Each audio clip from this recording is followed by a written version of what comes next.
De modo que hay profundidades de Satanás. Y claro, son los satanistas los que se meten en la mayor profundidad de Satanás.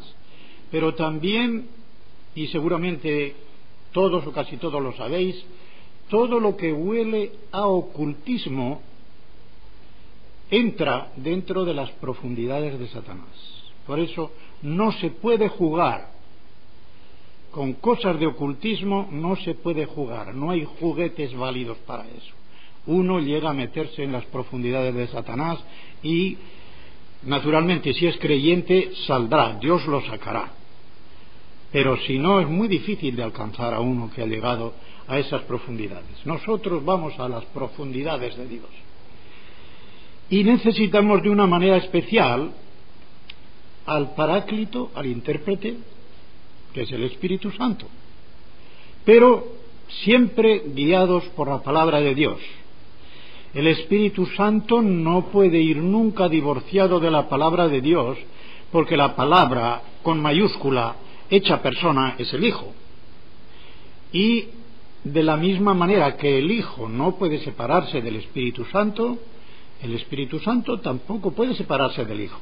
Esto tiene una proyección muy grande cuando nos metemos en cosas, diré, como carismatismo y cosas de estas así, Todo lo que tiene que ver con el Espíritu ha de estar equilibrado con lo que tiene que decir con la palabra. Vamos pues a intentar primero un estudio que será no solamente doctrinal, sino devocional, sobre el misterio de la Trinidad o de la trinadeidad, como también se dice, porque es como he dicho, un prerequisito totalmente necesario para entrar en la cristología. Toda palabra o concepto que ustedes vean que les suena difícil o que no lo entiendan bien, lo apunten para la segunda hora en el diálogo o en el tiempo de preguntas.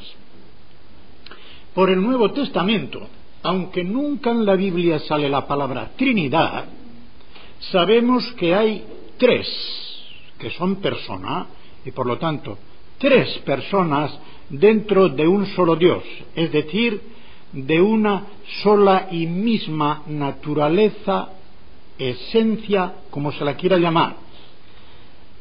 Esa naturaleza o esencia, por lo tanto, subsiste, es común a esas tres personas, cuyos nombres, bien dados por el Nuevo Testamento, los conocemos especialmente desde que salen en Mateo 28, 19, cuando se le manda a la Iglesia bautizar en el nombre del Padre y del Hijo y del Espíritu Santo, como dice el original. Esto significa que ha de haber un orden en las personas divinas, puesto que el Nuevo Testamento siempre las pone, y no solamente un orden. No hay un orden propiamente dicho de superioridad, aunque ya hablaremos de esto después. Hay un orden que se llama de origen. De origen quiere decir que una persona tiene su origen en otra. El Padre es el que comunica y da origen, el que comunica la naturaleza divina al Hijo y al Espíritu Santo. El Hijo se llama precisamente Hijo porque procede de un Padre. El Padre le comunica todo lo que tiene y todo lo que es, excepto el ser Padre. Porque de lo contrario sería padre de otro padre. Eso no puede ser. Es padre de un hijo. Como el Hijo no puede ser padre tampoco, sino hijo de un Padre, dentro de la Trinidad. ¿Cómo le comunica esta naturaleza divina? El Nuevo Testamento nos dice que es por generación, porque se le llama hijo. ¿Qué clase de generación en un espíritu? Pues tiene que ser una generación espiritual, una generación eterna, porque si el Padre es Padre eternamente, es porque tiene eternamente un Hijo. El apóstol Juan, en su primera epístola, en el capítulo 2, y creo que es el versículo 22, tiene una lógica contundente cuando dice: el que niega al Hijo también niega al Padre, tampoco tiene al Padre. ¿Qué lógica tan contundente? Si hay un hijo es porque hay un padre. De modo que si en Dios hay un padre que es eterno, hay un hijo, ese hijo también es eterno. Claro, no nos vamos a meter aquí con la temática de la primera epístola de Juan, que es preciosa. Algún día quizá lo podamos hacer. Nuestra mente limitada no puede comprender qué clase de generación puede ser esta, pero sí, es una generación espiritual y eterna. También significa que el Padre, junto con el Hijo, dan origen al Espíritu Santo. El Espíritu Santo no procede del Padre por la vía de la generación, es decir, no es otro hijo. Dios no tiene dos hijos divinos, tiene un solo hijo divino.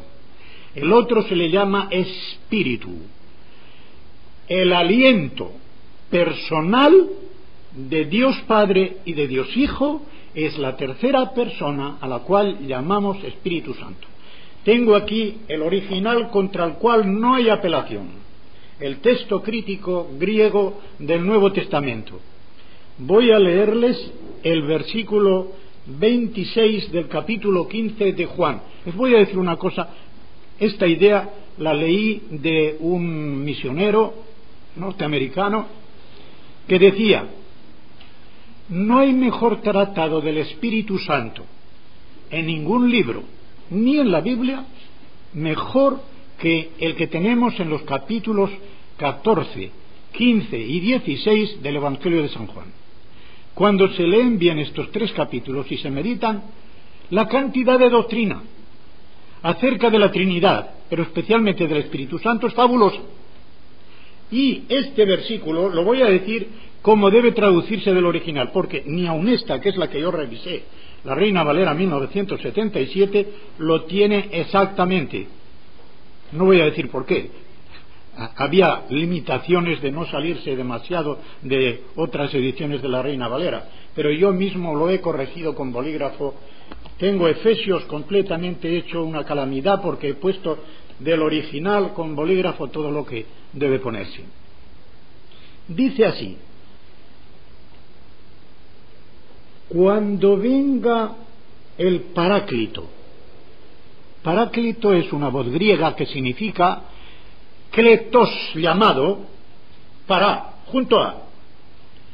Una persona que es llamada para que venga junto a uno para muchas cosas. Para ayudarle, para iluminarle, para servirle de abogado, para servirle de consolador. Todas estas cosas significa. Porque paráclesis también significa consolación, ayuda, abogacía, todo esto. Al mismo Señor Jesucristo se le llama abogado en 1 de Juan 2:2. Otro abogado. Jesucristo es el abogado junto al Padre en el cielo. El Espíritu Santo es el abogado del Padre junto a nosotros. Tenemos un abogado en el cielo y otro en la tierra. El Espíritu Santo, que está junto a nosotros y dentro de nosotros, es nuestro Paráclito. Cuidado, porque les voy a decir una cosa. No hay que sacar las cosas de quicio. Ustedes leerán en muchos libros de doctrina que una de las razones por las cuales el Espíritu Santo tiene que ser persona es porque están en masculino los pronombres de estas porciones de Juan. Esto es gramaticalmente falso. No quiere decir que el Espíritu Santo no sea persona, pero que haya que sacar la cosa de quicio de lo que pone en masculino, no hay de qué. Los pronombres masculinos no conciertan con neuma, espíritu, sino con parácletos, masculino. Esto es una cosa que se me ocurre ahora, pero es que me da grima de que todos den en el mismo clavo falso. No hace falta para eso, ¿verdad? Incluso hay en Romanos un versículo claro en que está neuma y luego viene el pronombre neutro, porque no hay ninguna otra cosa a la que referirse. De modo que dice: cuando venga el Paráclito, al cual yo enviaré a vosotros desde el lado del Padre, pie de la letra, el espíritu de la verdad, no el espíritu de verdad, está con artículo, el espíritu de la verdad, el cual procede del lado del Padre, Él dará testimonio acerca de mí, mas también vosotros daréis testimonio, pues estáis conmigo desde el principio. Esto es lo que dice el original. De modo que el Espíritu Santo, se ve claramente aquí, no es engendrado por el Padre, sino que procede. El verbo griego significa salir de alguna parte y tirar hacia adelante. Este es el significado del verbo griego. Salir de alguna parte y tirar hacia adelante. Proceder es lo mismo. Pro significa hacia adelante, del latín, y cedo, marchar. Y el correlativo de procedo es produco, producir. Producir de parte de la gente es el que adelante saca algo. De modo que el Padre es el que produce, en este sentido, no de crear ni de hacer, sino produce, saca hacia adelante el Espíritu, y el Espíritu Santo procede del Padre y del Hijo. Por eso dice, junto del Padre, al cual os enviaré. Es que el Hijo no podría enviar al Espíritu Santo si el Espíritu Santo no procediera también del Hijo. Porque las misiones, como suele llamarse técnicamente en teología, suponen una procedencia. Si el Espíritu Santo es enviado por el Hijo, lo mismo que por el Padre, es que procede del Hijo tanto como del Padre, ni más ni menos. De modo que aunque el texto sagrado no diga directamente que el Espíritu Santo procede del Hijo, al decir que el Hijo lo enviará y que procede del lado del Padre, como el Hijo está al lado del Padre, pues procede de los dos. Así que del Espíritu no se dice que sea engendrado, porque ya no sería Cristo el unigénito, sino que procede del Padre.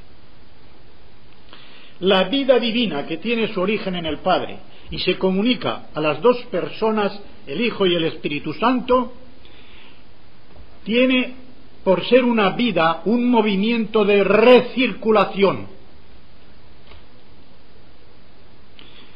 El Hijo procede del Padre, pero está continuamente cara al Padre. Esto es lo que significa el primer versículo del Evangelio de San Juan. En el principio era el Verbo estaba cara a cara al Padre. Esto es lo que significa allí la preposición pros. Curiosamente es una preposición de movimiento con un verbo de estado. Era o estaba en movimiento hacia el Padre, como una especie de corriente continua que va del Padre al Hijo y del Hijo al Padre. Y de la misma manera con el Espíritu Santo. Esa corriente del Padre y del Hijo al Espíritu Santo, y del Espíritu Santo vuelve al Padre y al Hijo. Esto se expresa especialmente en el Evangelio, y más aún en el Evangelio de San Juan, con algo que es muy digno de tenerse en cuenta. En los Evangelios ustedes verán que el Padre glorifica al Hijo.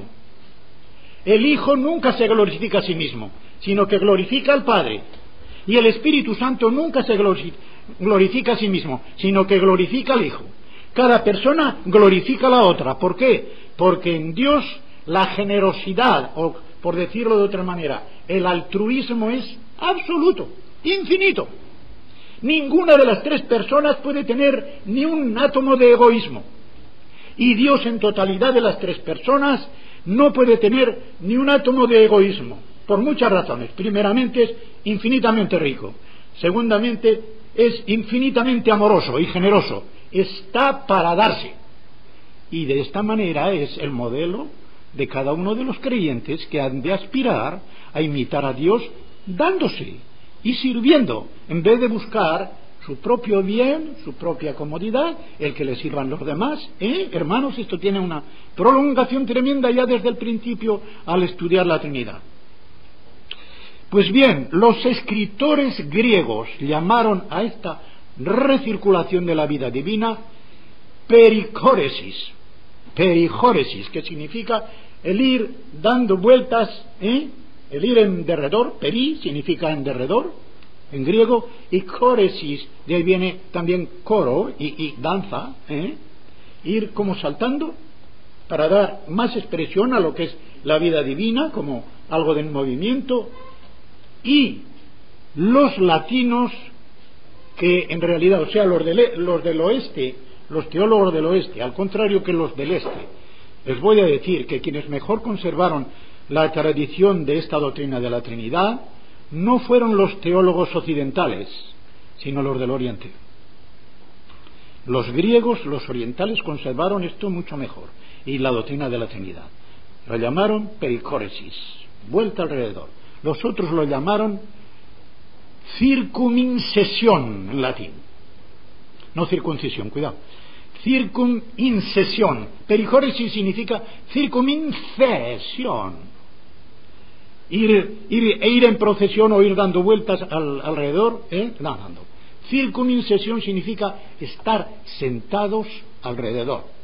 O sea que los teólogos occidentales veían a las personas divinas surgiendo de la naturaleza divina, las tres, y sentadas en tres sillitas, mirándose la una a la otra. Circumincesión. Este movimiento es el que mantiene viva la comunión entre las tres personas divinas. Y tenemos, por ejemplo, en Juan 10:30, cuando leemos yo y el Padre somos uno, ahí hay una unidad de naturaleza, porque uno está neutro. Si quisiera decir somos una sola persona, el pronombre estaría en masculino. Las personas están en masculino, al menos las personas masculinas, claro, están en masculino. Allí uno está en neutro, lo cual quiere decir que no se refiere a personas sino a naturaleza. Yo y el Padre, dos personas, somos en plural un solo ser.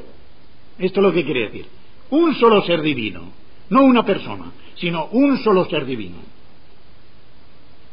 En 14:10, por ejemplo, este es un versículo muy interesante, porque es después que le dice a Felipe: pero Felipe, tanto tiempo llevo contigo y todavía no me conoces. El que me ha visto a mí ha visto al Padre. Y dice: ¿por qué? ¿No crees que yo estoy en el Padre y que el Padre está en mí? Qué precioso. El Padre está dentro del Hijo y el Hijo está dentro del Padre. Ahí tenemos la circuncisión o la pericorsis. El Padre está dentro del Hijo, porque todo lo que tiene el Hijo lo tiene el Padre. De modo que tiene que estar allí. Todo lo que tiene el Padre, menos la paternidad, tiene que estar allí, dentro del Hijo. Y todo lo que tiene el Hijo, menos la filiación, tiene que estar también dentro del Padre. De modo que el Padre está en el Hijo y el Hijo está en el Padre. Las palabras que yo os hablo, no las hablo por mi propia cuenta, sino que el Padre que mora en mí hace Él las obras. Y no solamente hace Él las obras, Él dice que las palabras que Él pronuncia son las palabras que el Padre le dio para que pronunciara. Y las obras que Él hacía, era el Padre que las hacía. Ahora veremos por qué dice que es el Padre el que las hace, a pesar de que también Él las hacía. En 17:21, famosísimo versículo, sobre todo para los ecumenistas, estoy completamente convencido de que lo sacan de contexto.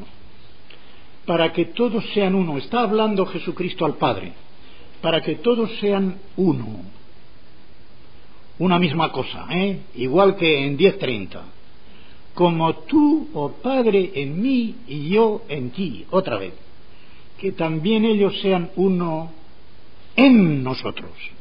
¿Hasta dónde puede llegar la intimidad del creyente con las personas de la trinadeidad, que pueda decirse de nosotros que estamos en el Padre y en el Hijo, de la misma manera que el Padre está en el Hijo y el Hijo está en el Padre? No cabe ya cosa más grandiosa. El 23, yo en ellos y tú en mí, para que sean perfectos hacia la unidad, dice el griego, hacia la unidad. O sea, es un movimiento constante hacia la unidad que no se consigue en perfección hasta que no hemos terminado la carrera por esta vida. Para que el mundo conozca que tú me enviaste y que los has amado a ellos como también a mí me has amado. Este es el testimonio. El testimonio delante del mundo es que demostremos que hay un amor que se extiende horizontalmente, porque viene verticalmente. Se extiende horizontalmente a los hermanos porque todos somos hijos de un mismo Padre. Y por lo tanto es de ese mismo Padre de donde viene esa unidad. El Padre en el Hijo y el Hijo en el Padre, de la misma manera nosotros en el Hijo y en el Padre.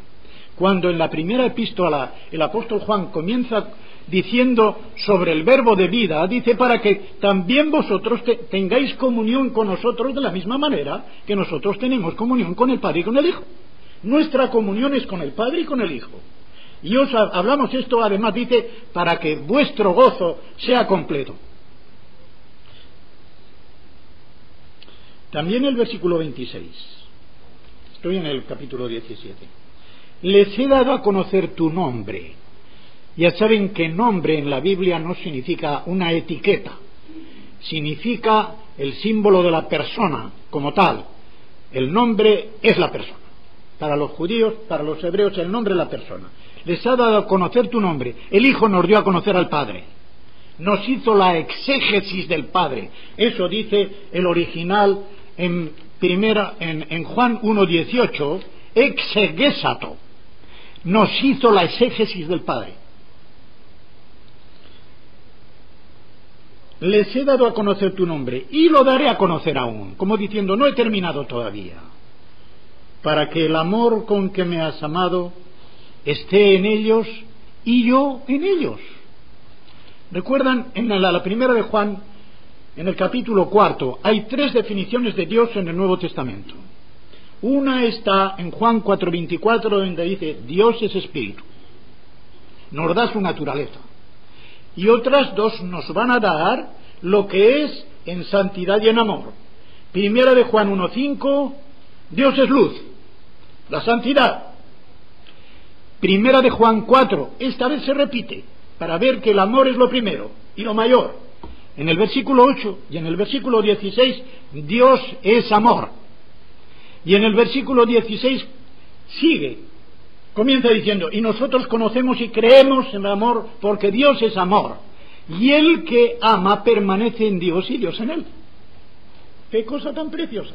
El que ama lo sabemos aquí incluso por lo que es el amor humano. El amor humano llega a producir tal identidad entre los que se aman verdaderamente que es como si estuvieran el uno dentro del otro ya.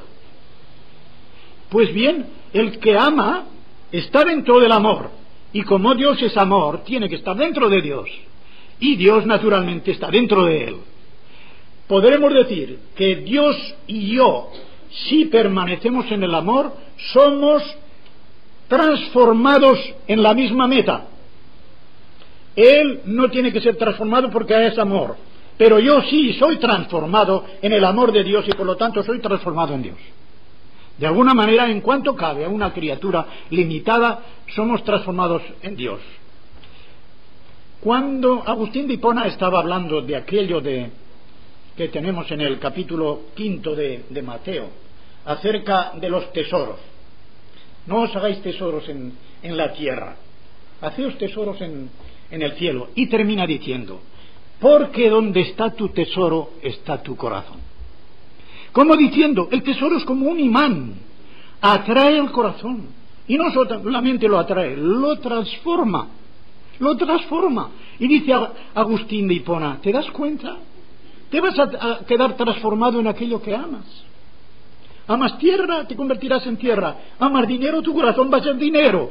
Amas el cielo, te convertirás en cielo. Amas a Dios, y se queda mirando y dice, me atreveré a decirlo, te convertirás en Dios. En Dios con minúscula. Hijos de Dios, porque somos participantes de su naturaleza, pero al fin y al cabo, como Dios es. Dios es con minúscula, porque somos hijos del Dios con mayúscula. Así que se extiende a nosotros los que a nivel limitado de criaturas tenemos comunión en la misma naturaleza divina. Esto está en 2 de Pedro 1:4, lo de tener comunión, no ser partícipes, ya lo expliqué ayer. Ser partícipes es tomar cada uno una parte. El original dice allí tener comunión en la naturaleza divina. Y así amamos a Jesús, que es el Hijo, guardamos su palabra, o debemos guardarla, Juan 14:23. Nuestra comunión con el Padre y con el Hijo naturalmente es producto del Espíritu Santo en nosotros. El mejor texto que hay para ello es el último versículo, digo el último porque unas Biblias ponen 13 y otras 14, de la 2 Corintios. La gracia del Señor Jesucristo, del Hijo, el amor de Dios, es decir, el Padre. Siempre que en el Nuevo Testamento se dice Dios, Theos, con artículo y sin ninguna otra cualificación, es siempre, sin excepción, Dios el Padre. Si está con artículo o el artículo griego, sin cualificar, Dios verdadero, Dios salvador, solamente Dios es el Padre. Y termina diciendo, y la comunión del Espíritu Santo sea con todos vosotros, amén. Esto quiere decir que si Jesucristo es el que nos ha dado la gracia, porque ya conocéis la gracia del Espíritu Santo, dice el apóstol en 2 Corintios 8:9, ya conocéis la gracia del Señor Jesucristo, el cual siendo rico, por nosotros se hizo pobre para hacernos ricos con su pobreza. Si nos hizo ricos con su pobreza, ¿qué nos hará con su riqueza? Pues bien, la gracia del Hijo. El amor se origina en el Padre porque es el que da origen incluso a las otras dos personas. Y el Espíritu Santo da la comunión porque Él es el que une al Padre y al Hijo dentro de la Trinidad. El Espíritu Santo es la tercera persona que une en amor al Padre y al Hijo dentro de la Trinidad, y a nosotros con Dios y a nosotros con nuestros hermanos. Esto es oficio del Espíritu Santo. Así que sirve de vínculo personal amoroso entre el Padre y el Hijo y nos une igualmente con los demás miembros del cuerpo de Cristo. Dado que el Hijo es llamado el Logos en griego, que significa palabra con mensaje, traduce el hebreo davar, que es palabra con mensaje. Hay otra expresión, lo mismo en hebreo que en griego, para decir palabra, que es un dicho. Pero cuando es el Logos, una palabra que lleva un mensaje grande, y aquí el Logos con mayúscula significa que el Hijo entero es una palabra del Padre, pero una palabra personal. Dios el Padre está diciendo esa palabra en su interior desde toda la eternidad. Y cuando el Hijo se hace hombre, esa palabra se encarna y es palabra encarnada, manifestación de Dios el Padre en su persona, en sus palabras, en sus obras, en sus milagros, en todo lo que el Hijo hace encarnado, es revelación, manifestación, exégesis del Padre. El Espíritu es llamado Paráclito, pero también es llamado sello. Es el sello de Dios el Padre y de Dios el Hijo. Voy a explicar en la forma en que yo lo ilustro la imagen del sello, porque creo que es para dar una comprensión perfecta. Cuando uno ha tenido que dar clases de teología, tiene que estar acostumbrado a dar toda clase de ilustraciones. Un sello es un cuño. La mano que empuña ese sello es la mano del Padre. El cuño mismo es el Espíritu Santo. Y la imagen que lleva el cuño aquí es el Hijo. De modo que la mano del Padre hace esto y con el Espíritu Santo pone en nosotros la imagen del Hijo. Por lo tanto, si la palabra que es el Hijo es una expresión, el sello del Espíritu es una impresión. De modo que el amor imprime y la palabra exprime. Expresar significa estar continuamente exprimiendo. Cuando una persona habla, está exprimiendo lo que dice su mente. De modo que por lo que dice, se sabe lo que piensa. Exprimiendo continuamente. Eso es la expresión de la palabra. Pues bien, el Hijo es la expresión continua y eterna del Padre. Dios exprime su naturaleza en el Hijo, y ahí está el Hijo eterno como expresión del Padre, y el Espíritu Santo como sello, impresión eterna del Padre, en todo lo que hace y en todo lo que dice.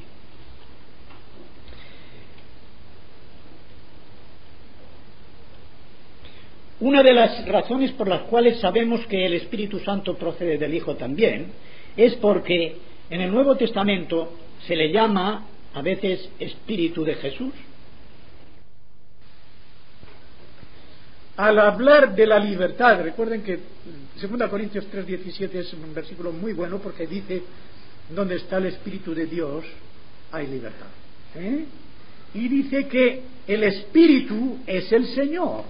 El Señor, Kyrios, es el Espíritu, Pneuma. Quiere decir que el Espíritu Santo entra dentro de la misma naturaleza que tiene el Señor Jesucristo, el Kyrios, aun siendo una persona distinta de Él, pero que ha llegado a ser una compenetración tan grande que aparece como si se identificaran. ¿Recuerdan lo que dice el apóstol Pablo en 1 Corintios 6, cuando está hablando de no unirse con prostitutas? Porque el que dice se hace un mismo cuerpo con ella, y cita nada menos que de Génesis de la institución del matrimonio, no porque sea un matrimonio, sino porque hay una unión carnal también, y añade: pero el que se une al Señor se hace un solo espíritu con Él. ¡Qué precioso!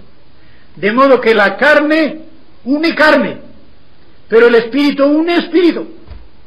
Y la carne, por mucho que una, no puede nunca identificar porque es materia, pero el espíritu, por no ser materia, puede identificar completamente.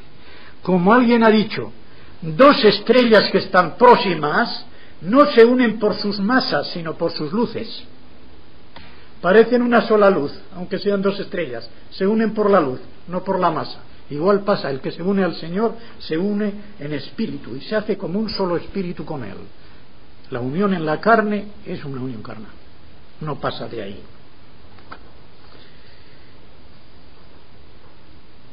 Todo lo que viene veo que lo he dicho ya, qué bien.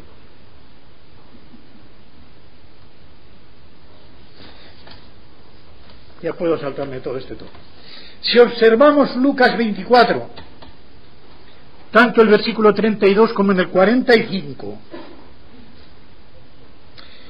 y Hechos 2:33, podemos ver que en su vaciamiento, efectivamente, el Hijo había renunciado al uso independiente de sus atributos divinos. En ese uso independiente entraba incluso el de comunicar el Espíritu Santo a los hombres. Ven ahora una razón principal por qué, mientras el Señor Jesucristo estaba de este lado de la tumba, de este lado de la cruz, no comunicaba el Espíritu Santo, porque el comunicar el Espíritu Santo era un atributo divino y él había renunciado al uso independiente de los atributos divinos. Pueden ver que él no comunicaba el Espíritu Santo, pero cuando comunica el Espíritu Santo es inmediatamente después de resucitado y glorioso. En Juan 20, cuando les dice: os doy el Espíritu Santo, cuando les da el Espíritu Santo a los apóstoles, para que ellos puedan actuar con ese Espíritu Santo en forma eclesial, porque lo que dice después: aquellos cuyos pecados perdonareis quedarán perdonados, aquellos cuyos pecados retuviereis quedarán retenidos, no tiene nada que ver con el sacramento de la penitencia como lo aplican los católicos. Es simplemente una cuestión de cerrar y abrir, en sentido de cerrar o abrir el camino de la vida por la proclamación del Evangelio, y algo también más, y también el de la disciplina eclesiástica en poner fuera de comunión o admitir a comunión. De lo contrario, los verbos griegos que hay allí se quedarían un poquito cortos. El verbo krateite, retener, no se aplica bien a la predicación del Evangelio, en cambio sí se aplica bien a la disciplina eclesiástica. Así que, en cuanto a la subordinación del Jesús ya exaltado al Padre, no estará de más tener en cuenta lo que a este respecto dice ese teólogo que he citado. Va incluida al mismo tiempo la permanencia de la entrega a la cruz. Quiere decir que cuando vemos a Cristo resucitado, nunca debemos olvidar que es el Cristo crucificado. Así como cuando vemos al Cristo crucificado, nunca debemos olvidar que es también el Cristo resucitado, que no se quedó en la tumba. Cuando vemos al Cristo resucitado y glorioso para siempre, no olvidemos que es el mismo que fue crucificado y que por eso llevará las señales, las cicatrices de las heridas por toda la eternidad. Por toda la eternidad. Porque por toda la eternidad será Dios hombre. Al que le diga, porque hay quienes lo dicen, dentro de evangélicos y fundamentalistas. No. Si Jesucristo, cuando llegue a aquel momento, se despojará de la humanidad y será solamente Dios. Ahora yo los enfrento con Apocalipsis en el último capítulo, 22. ¿De dónde sale el río de agua limpia? Del trono de Dios y de quién más, y del Cordero. ¿El Cordero es Dios o es hombre? Jesucristo es Cordero en cuanto hombre, no en cuanto Dios. Y Cordero sacrificado. Por toda la eternidad, de ese trono de Dios y del Cordero sale el agua viva que es el Espíritu Santo como surtidor y que llena de vida al cielo para que nunca se acabe la vida inmortal de los que estén allí. De modo que no cabe ninguna duda de que Jesucristo no se despojará jamás de su humanidad. Por tanto, cabría, dice, desarrollar toda una teología de la Trinidad desde la idea de la cruz prolongada hacia la escatología, o lo que es lo mismo, entendida desde la escatología, desde el plan de Dios acerca de la consumación y viceversa. Solo es posible formular una doctrina de la Trinidad desde la meta escatológica de la huiocesía, que significa adopción de hijos. Si se tiene en cuenta la cruz, es decir, la realización más radical del amor de Dios. Es precioso lo que dice este hombre, es un teólogo católico. Y dice él, mire Romanos 8, 31 al 39, todo aquello de quién nos separará, etcétera, etcétera, del amor de Dios que es en Cristo Jesús. Así como Romanos 5, del 8 al 11. El amor de Dios, la esperanza no avergüenza, porque el amor de Dios ha sido derramado. Qué bonito, porque es el aceite. El aceite es el símbolo del Espíritu Santo y el aceite se derrama. El Espíritu Santo con su amor ha sido derramado dentro de nuestros corazones por medio del Espíritu Santo que nos ha sido regalado, nos ha sido dado. Qué fabuloso. Ya todo lo que sigue después, ¿verdad? De que cuando éramos enemigos, tal. Dos últimas consideraciones. Una última consideración, pero es doble, de suma importancia en cuanto a la solidaridad del Hijo unigénito de Dios con los hijos adoptivos que somos los creyentes. Esta consideración incluye dos aspectos que he dicho antes, una porque son dos aspectos de una misma verdad. Primera, somos hijos de Dios el Padre. Esto parece una perogrullada, pero si hubieran estado dentro de la Iglesia Católica, allí se dice que no solamente somos hijos del Padre, sino que somos también hijos del Hijo e hijos del Espíritu Santo, porque somos hijos de Dios, y Dios es Padre, Hijo y Espíritu Santo. Falsísimo. Si se afirma que somos hijos de Dios sin distinguir las personas, estamos destruyendo enteramente la enseñanza bíblica sobre la Trinidad. Somos hijos del Padre, hermanos de Jesucristo, hijos del Padre. Segundo, somos hijos del Padre en el Hijo y con el Hijo, quien viene a ser así en cuanto hombre nuestro primogénito. Romanos 8, 14 al 17 y especialmente en el 29, cuando se nos dice que el Espíritu Santo es el que está produciendo en nosotros la imagen del primogénito, injertados en él, como dice Romanos 6:5, sinfitoi, plantados con él, complantados con él, literalmente, para estar con él. Ya no hay ninguna condenación, ni mucha ni poca. Romanos 8:1. ¿Para quiénes? Para los que están en En. Los que están en Cristo, los que están en Jesús, los que están en el Hijo. La segunda parte no es que les dé yo permiso. La edición crítica del Nuevo Testamento les da permiso para que quiten la segunda parte del versículo primero porque es falsa. Dice los que no andamos según la carne sino según el Espíritu.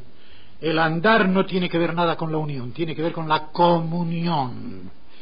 La justificación con la unión, la santificación con la comunión. Eso está pegadito ahí del versículo 4, donde se habla no de la justicia imputada sino de la justicia cumplida, para que se cumpla en nosotros la justicia de los que no andamos según la carne sino que andamos según el Espíritu. ¿Se dan cuenta? Como un detallito de estos puede trastornar toda una doctrina. De modo que así viene a ser para estar en Él y andar en Él. Colosenses 2 y 6. Colosenses 2 en el versículo 6 dice: de la misma manera que recibisteis al Señor Jesucristo, andad en Él. ¿Cómo recibimos al Señor Jesucristo? Por fe. ¿Cómo se anda en el Señor Jesucristo? Por fe. Pero andar, Él es el camino que anda. ¿Han visto ustedes algún camino que ande? Pues es un camino que anda. Por eso andar en Jesús es progresar y a la vez estar en el camino. Es un camino que anda porque Él dijo en 14:6 de Juan, dijo: yo soy el camino. Pero en el versículo 2 dijo: yo me voy. De modo que si es un camino que se va, es un camino que anda. Así que estando en Él y andando en Él, andamos en un camino que anda. El ejemplo que yo les pongo, el ejemplo que yo les pongo es las escaleras metálicas automáticas del metro. En Londres, por ejemplo, en algunos metros es tremenda la distancia que tiene que andar uno de una estación a otra. Pero uno se pone en la escala automática y no tiene que andar, la escala se lo lleva. Es un camino que anda. Pues es igual. Si uno está en el Señor Jesucristo bien agarrado, bien firme, Él se encargará de que nosotros vayamos a donde Él va. No hay que avanzar por su propia decisión. El creyente que quiere hacer sus propios pasos se sale del camino. Pero si está firmemente afianzado en Cristo, con Él irá a donde Cristo va. Para eso tomó Él nuestra naturaleza. Esta solidaridad con nosotros era necesaria para que Cristo pudiese actuar como nuestro sustituto. Por eso Isaías 53:5, este versículo que lo he tratado con un rabino judío, porque la palabra que hay allí en 5 y que dice por sus llagas, al pie de la letra, hubo curación para nosotros, dice el hebreo. El vocablo por sus llagas puede significar también por su compañerismo. Es la misma palabra para decir azotaina en hebreo que para decir compañerismo. Y es verdad, solo por sus llagas Cristo no nos redimió, si no nos hubiera amado y se hubiera solidarizado con nosotros, como se nos dice en Hebreos 2:14. Y porque los hermanos participaron de carne y sangre, también Él participó de lo mismo para poder así destruir las obras del diablo, etc. En la conferencia cuarta veremos un poquito más de esto. Y hermanos, iba a decir, ya les he dado la lata, no ponga esto allí.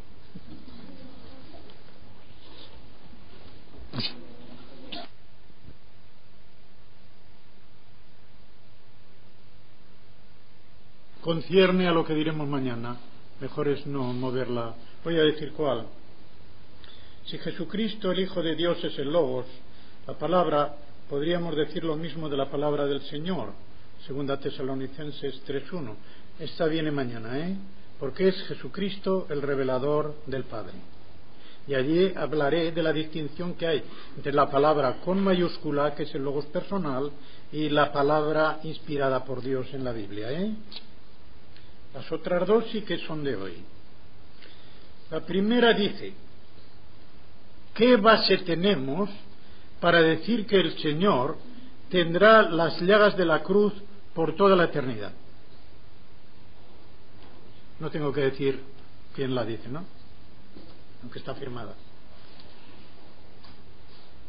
La indicación que yo he hecho antes es a base del último capítulo de la Biblia, que no solamente por ser el último capítulo, sino por referirse a lo último de la revelación, que es la eternidad.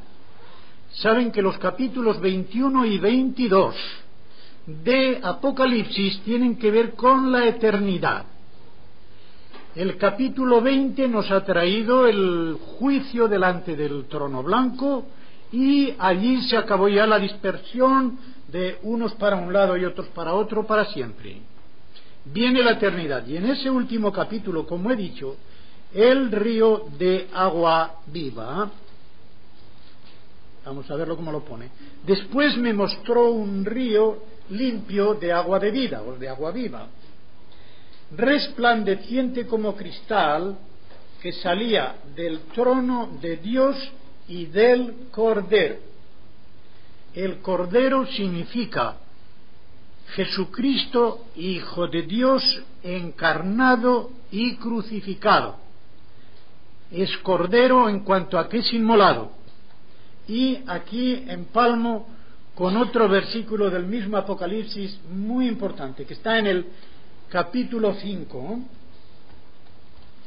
El capítulo 4 de Apocalipsis es el capítulo del Creador y el himno de la creación. El capítulo 5 es el capítulo del Redentor y el himno al Redentor. Por eso va a entrar por primera vez el Cordero en este sentido.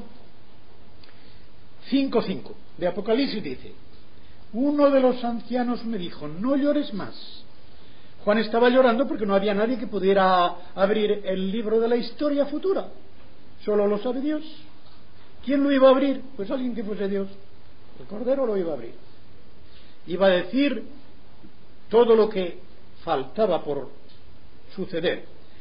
He aquí que el león de la tribu de Judá, la raíz de David, ha vencido para abrir el libro y desatar sus 7 sellos. Y ahora viene lo gordo.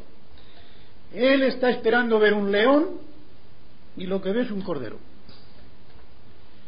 ¿Jesucristo es león y cordero a la vez? Sí. León en cuanto a que vence, cordero en cuanto a que es inmolado. Vamos a ver en qué forma se le aparece el cordero. Un cordero en pie como inmolado. Esa es la frase. Un cordero en pie como inmolado. ¿Qué quiere decir?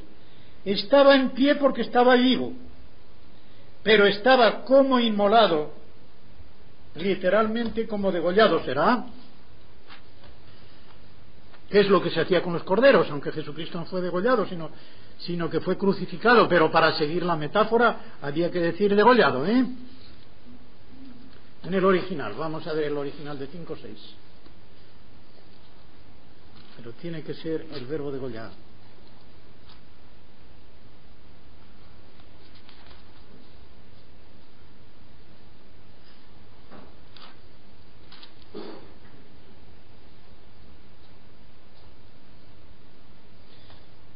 Esphagmenon, degollado.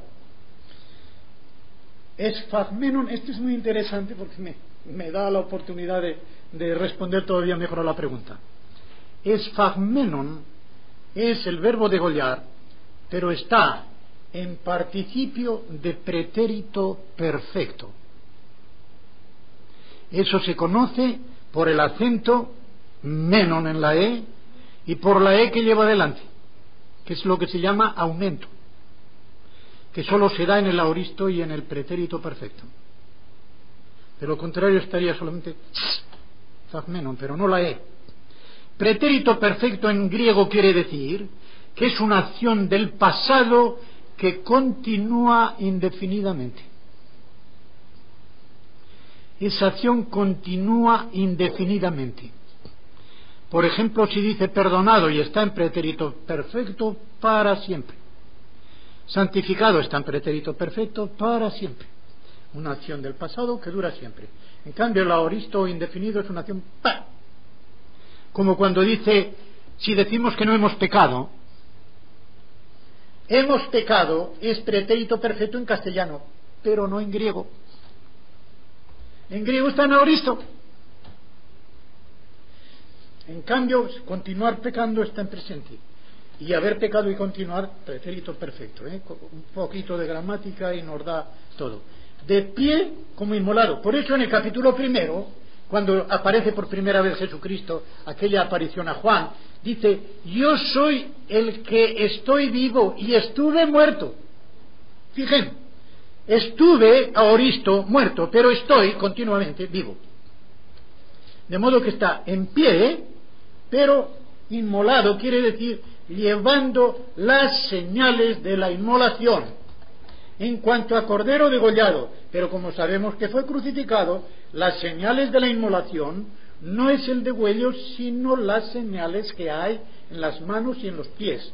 Y como la carne y la sangre no entran en el cielo, puede haber unas cicatrices muy hondas que no estén sangrando, porque ya no llevaba sangre.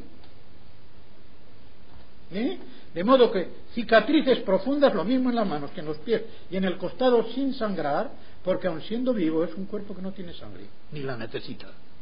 La sangre es la que corrompe. Se saca sangre totalmente a un cadáver y tarda mucho más en corromperse. Por eso se saca la sangre antes de embalsamar. De modo que de estas cosas conjuntas vemos que sin duda ninguna el Señor durante toda la eternidad conservará las cicatrices en las manos. Y tiene esto un significado práctico que no quiero dejarlo devocionalmente. Precisamente porque eternamente tendrá las señales en las manos, eternamente estaremos movidos a alabarle, porque Él nos rescató por medio del derramamiento de su sangre en la cruz. Eternamente el mismo motivo. Creo que lo dije ayer, el himno escrito por una señora que no recuerdo su nombre, y que dice: cuando yo vaya allí al cielo, no miraré a la corona, sino a las llagas de sus manos. Nos dará motivo durante toda la eternidad, que nunca se acaba, con esas llagas a alabarle por el amor que nos tuvo. José Luis, puedo decir ahora su nombre. Queda pregunta. Dice: si el Padre es fuente de origen de la bondad, ¿puede expresarla aparte del Hijo? Creo que pone que es esto lo que ha puesto, no firma, pero como no está con letras mayúsculas, creo que es así, ¿no? Aparte del Hijo, no puede expresarla aparte del Hijo, si eso quiere decir que al Hijo se le deja a un lado, pero el que expresa la palabra es el Padre. El Hijo es la palabra expresada, lo cual no quiere decir que el Hijo se quede sin palabra. El Hijo tiene una palabra divina que Él expresa, pero mediante esa palabra divina suya Él no engendra a nadie. Solamente el Padre es el que, pronunciando una palabra personal, engendra al Hijo. ¿Me entienden ahora? De la misma manera que el Hijo sabe lo mismo que sabe el Padre. Por ejemplo, pongámoslos en la eternidad, donde Él no se ha disminuido nada, antes de hacerse hombre. El Hijo sabe lo mismo que el Padre, entiende lo mismo que el Padre, dice en su interior lo mismo que el Padre. Pero ese saber, ese ver, ese entender, no es productivo de una persona, sino solamente en el Padre. Es una distinción teológica muy fina. Cuando estudiábamos teología nosotros lo veíamos muy claro, porque distinguíamos entre lo esencial, lo nocional y lo personal. De modo que expresador de la palabra viva es personal del Padre, esencial de los tres, pero personal del Padre. Expirar al Espíritu Santo es personal del Padre y del Hijo conjuntamente, nocional si se toman por separado, esencial de los tres. o no el expirar el amor personal del Espíritu Santo es amor personal en el Espíritu Santo, nocional en el Padre y en el Hijo, y esencial en las tres personas, o sea, como Dios. No sé si me he expresado de una manera que pueda entenderse, pero sí, entiendan esto: el Padre es fuente de origen de todo, de la bondad e incluso de la palabra que es el Hijo. Es fuente de todo en cuanto a que es el principio sin principio y por lo tanto el origen primero de todo lo que hay en la Trinidad y fuera de ella, en el mundo. Las demás personas lo tienen todo, pero no son el origen de ello, lo tienen recibido del Padre, aunque esto no es ninguna inferioridad en el sentido de que si el Padre no lo comunicara dejaría de existir, es algo que es compulsivo para su naturaleza de Padre el darlo, de modo que él se queda tan obligado, diríamos, como los demás en recibirlo. Así que él no puede expresar la bondad sin el Hijo, pero él es la primera fuente de la bondad. Y el Hijo la expresa en cuanto a que la ha recibido comunicada del Padre. ¿Está bien?